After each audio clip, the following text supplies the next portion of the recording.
சாய் பக்தர்களுக்கு வணக்கம். என் அன்பு குழந்தையே, உன் வாழ்க்கையில் எவ்வளவு வேதனைகள், வலிகள் நிறைந்த ஏக்கங்கள், எதிர்பார்ப்புகள், இவை அனைத்தும் நீ நினைத்தபடி மாறப்போகிறது. இது உண்மை. கவலை கொள்ளாதே. உன் அருகில் நான் இருக்கின்றேன். நான் உன்னிடம் வந்திருக்கின்றேன். என்னை பற்றிக்கொள். உன்னை விட்டு விலக மாட்டேன். என் பிள்ளைகள் கவலைப்படும்போது அதை நிவர்த்தி செய்வது எனது கடமை. உன் மனதில் உள்ள குழப்பங்களை எண்ணி கவலைப்படாதே.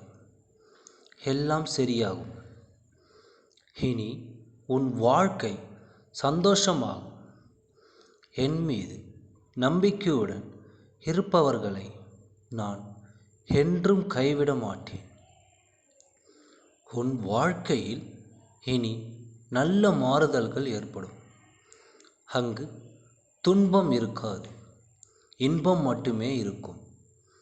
குழந்தையே, எப்போதெல்லாம் நீ துன்பம், மனசோர்வு, மனக்கவலை, மன சஞ்சலம், மன அழுத்தம் போன்றவற்றால் அவதிப்படுகின்றாயோ, அப்போதெல்லாம் என் மீது நம்பிக்கை வைத்து காலடியில் அவற்றை கொட்டு. அதன் பின் அதிசயத்தை காண்பாய்.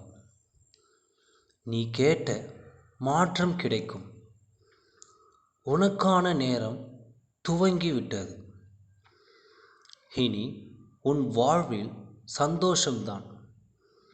நீ வளமாகவும் நலமாகவும் வாழ்ந்து படிப்படியாக முன்னேறப் போகிறாய்.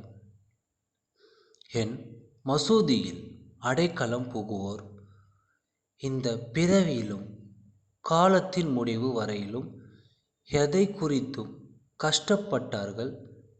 இப்போது கவலையற்று இருங்கள். வாழ்க்கையில் நீ படும் வேதனைகளை நான் பார்க்காமல் இருப்பேனோ? உன் மனம் படும் பாடு மற்றவர்களுக்காக யோசிக்கின்ற மனம். உதவி என்ற ஒருவர் சொல்வதற்கு முன்னால் அவர்களுக்கு போய் உதவி செய்கிறாய். அதே சமயம் மற்றவர்கள் முன் அவர்களுக்காக அவமானமும் படுகிறாய். ஏன் இப்படி? உதவி என்று என்னிடம் வந்தால் முடிந்தவரை அவர்களுக்கு உதவி செய். முடியவில்லை என்றால் ஒரு நல்ல வார்த்தை கூறி விடு. உன்னை தாண்டி அவர்களுக்கும் உதவி செய்வது தவறல்ல. ஆனால் உதவி செய்ய போய் மற்றவரிடம் உதவி கேட்டு நிற்கின்ற நிலை உனக்கு வரக்கூடாது. என்ன செய்தாலும் உன் சக்திக்கு உட்பட்டு செய். யார் மனதையும் காயப்படுத்தக்கூடாது என்று நினைப்பது சரிதான்.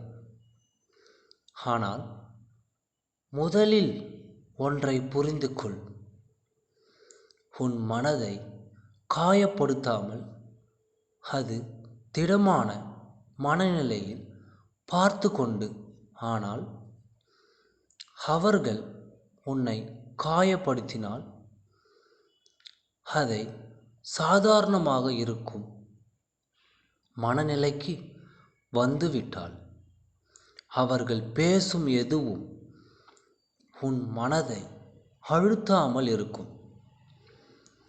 நீ உன் மனதை காயப்படுத்தாமல் பார்த்து கொண்டால், உன் மனதை காயப்படுத்தாமல் பார்த்து கொண்டாய் என்றால் மற்றவர்களை காயப்படும்படி எந்த வார்த்தையும் எந்த செய்கையும் உன்னிடமிருந்து வராது. என் பிள்ளையான உனக்கு நன்றாக தெரியும். வலி என்பது ஒன்று தான்.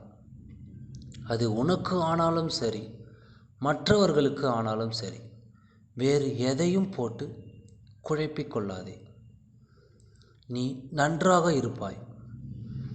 நல்ல வளமான எதிர்காலம் பெற்று வசந்தமாய் வாழ்வாய். உன் கண்ணீர் கவலை எல்லாம் முடியப் போகின்றது. இனி உன் வாழ்க்கை அற்புதங்கள் நிறைந்ததாக விரைவில் மாறும் என்று உறுதி அளிக்கிறேன்.